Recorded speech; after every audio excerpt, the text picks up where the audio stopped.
Mes frères et sœurs, on entend parler du coronavirus depuis plusieurs semaines. Et la panique est en train de monter crescendo. Jour après jour, on a des nouvelles informations, des nouvelles recommandations. Jusqu'à ce que la dernière nouvelle qui nous est parvenue, c'est que à partir de lundi prochain, les écoles sont fermées. L'État est en train de redoubler de vigilance concernant ce virus. Ahbab el-Karam, il faut impérativement mettre au point la position du musulman face à ce type d'épidémie, à ce type de virus. Sachez, mes frères et sœurs, que ce virus tout petit, qui ne se voit pas à l'œil nu, a causé la peur de la terre entière. De la terre entière. Et tout ça, ça nous montre quoi?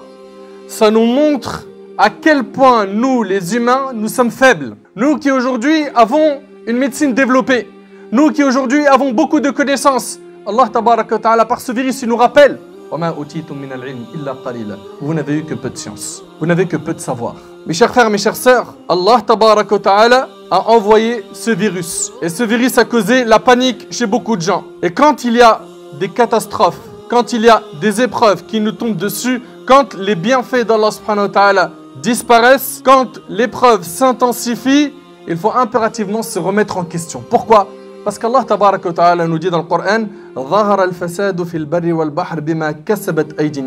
la corruption est apparue sur terre et en mer. Par quoi? Parce que les humains ont produit de leurs propres mains.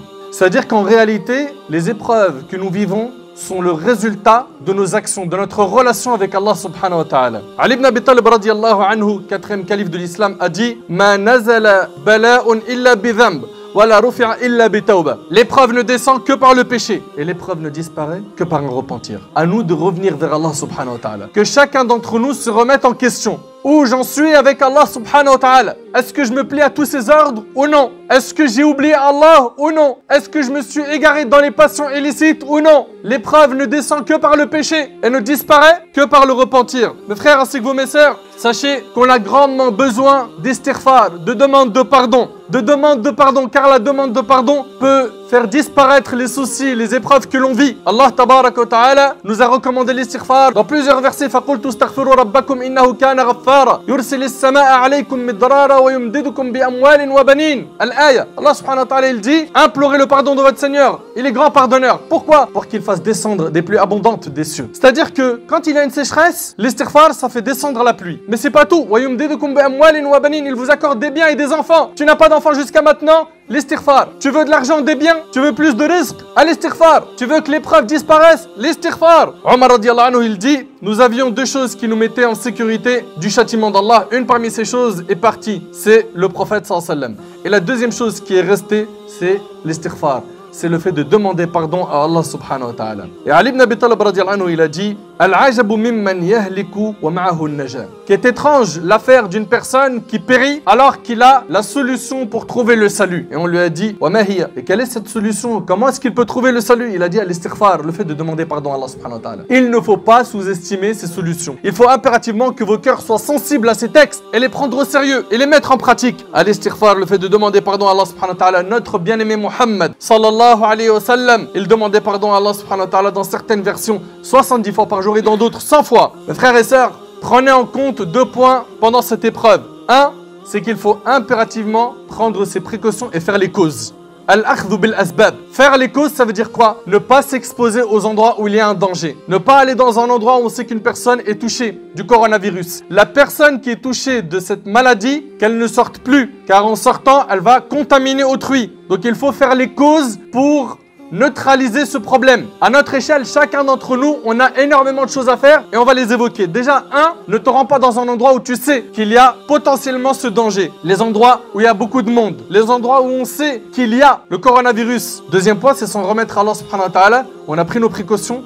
Et bien, il va falloir placer son tawakkul ala Allah. Sa confiance, on la place pleinement en Allah subhanahu wa ta'ala. C'est-à-dire que si moi, j'ai fait toutes les causes qu'il y avait en ma possession et qu'ensuite je suis touché par cela, que j'accepte le qadar d'Allah, que j'accepte l'épreuve d'Allah et que je me convainc que c'est un bien pour moi. Que c'est un bien, parce que l'épreuve d'Allah subhanahu wa ta'ala peut être un bien pour la personne. Ça rapproche la personne d'Allah, ça l'éduque, ça lui fait pardonner ses péchés, ça l'élève en degré auprès d'Allah subhanahu wa ta'ala. Allah tabaraka wa ta'ala a dit قُلْ لَن يُصِيبَنَا إِلَّا مَا كَتَبَ اللَّهُ لَنَا هُوَ مَوْلَانَا وَعَلَى اللَّهِ فَلْيَتَوَكَّلِ الْمُؤْمِنُونَ. Dit, il ne nous arrivera que ce qu'Allah nous a prescrit. Il est notre protecteur. C'est en Allah que les croyants doivent mettre leur confiance. D'un côté, on doit avoir une foi forte et de l'autre, on doit faire les causes. Devant une telle épidémie, certaines personnes seront placées en quarantaine. C'est-à-dire qu'ils n'ont plus le droit d'avoir de contact avec autrui. Pourquoi? Pour ne pas contaminer les autres. Ça sera une obligation pour eux de ne plus s'approcher des gens jusqu'à ce qu'Allah subhanahu wa ta'ala les guérisse de ce virus. Le prophète alayhi salatu wassalam, il y a un homme de la délégation de Thaqif, un homme lépreux qui est venu voir le prophète sallam. Le prophète sallam lui a envoyé un message lui disant: nous t'avons fait serment d'allégeance, retourne d'où tu viens, rapporté par Muslim. Ne te mélange pas aux gens, tu vas les contaminer. Ensuite, concernant les prières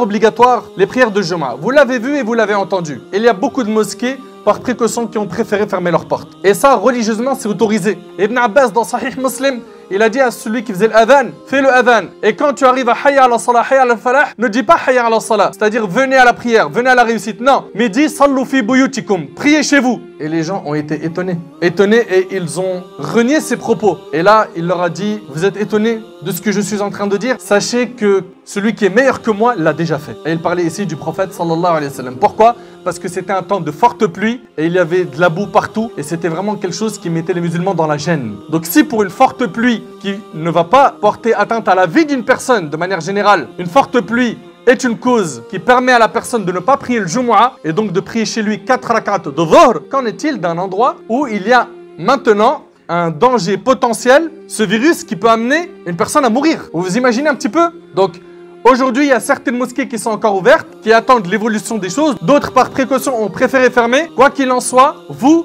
suivez l'évolution des choses, des autorités, des spécialistes en la matière, et on évolue de cette manière-là. On ne s'expose pas au danger. Ahbab el-Karam, un point très important, c'est les invocations. Les invocations, lecture des 3 dernières sourates, Al-Ikhlas, Al-Falaq, Al-Nas, 3 fois le matin et le soir. Multipliez cela. Également, Bismillahilladhi la yadurru ma'asmihi shay'un fil ardi wala fis sama' wa huwa as-sami'ul alim.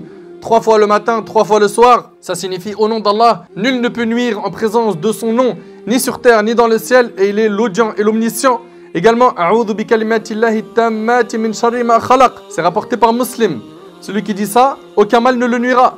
Je me mets sous la protection des paroles parfaites d'Allah contre le mal qu'il a créé. Également, La ilaha illa anta subhanak inni kuntu minadh zalimin. Point de divinité à part toi, pureté à toi. J'étais vraiment du nombre des injustes. Également, Allahumma inni a'udhu bika min zawali ni'matik wa tahawuli afiyatik wa fujaati niqmatika wa jami'i sakhatik. Oh Allah, je me réfugie auprès de toi contre la disparition de tes bienfaits, la dégradation de ma santé, la soudaineté de ton châtiment et contre tout ce qui causerait ta colère. Également, Allahumma inni a'udhu bika min al-baras wal junun wal judham.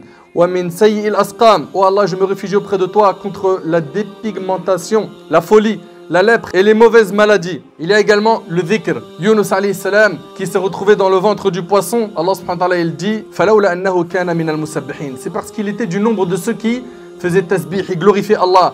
Il serait resté dans le ventre du poisson jusqu'au jour du jugement. Également, qunut al-nawazil, le fait de faire le qunut, les doigts en groupe. Pourquoi?